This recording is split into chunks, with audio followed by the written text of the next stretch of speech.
Intel qui ici fait de nouveau elle aussi l'actualité en termes de groupe, puisque Intel vient de lancer sa nouvelle génération de processeurs Xeon pour serveurs afin de regagner des parts de marché dans les centres de données face notamment à son principal concurrent AMD. Intel a révélé que le prix de ses puces accélératrices d'intelligence artificielle Gaudi 3 serait bien inférieur au prix de son concurrent AMD, et surtout on a du coup des parts de marché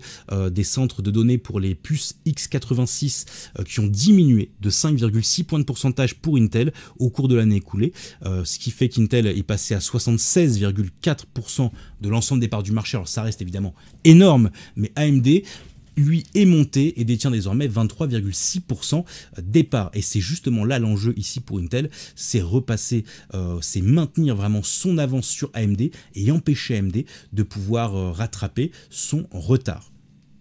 Autre élément également du côté d'Intel, c'est l'annonce de sa nouvelle génération de puces pour ordinateurs portables appelée Lunar Lake, qui consomme 40% d'énergie en moins et intègre un processeur d'intelligence artificielle bien plus puissant. Et justement, Intel prévoit de présenter dans la foulée Arrow Lake qui devrait être lancé l'année prochaine, suivi de Panther Lake qui elle devrait être lancée fin 2025. Mais pour l'instant, concrètement, ça ne suffit pas à convaincre les investisseurs qui s'interrogent vraiment sur la capacité d'Intel à rentabiliser des produits qui sont aussi coûteux à développer et surtout aussi rapidement obsolètes. À peine on a lancé une puce qu'on envisage déjà de la remplacer dans un an, de la remplacer celle qui sortira dans un an dans moins d'un an. Tout ça dans un contexte de quasi-guerre des prix lancée, alors pour l'instant avec AMD, mais si jamais ça devait se contaminer cette guerre des prix au segment concurrentiel avec Nvidia, c'est justement un facteur de risque supplémentaire qui pèse sur l'ensemble du secteur. Et pour l'instant, si du côté d'Intel, le cours de l'action a bien chuté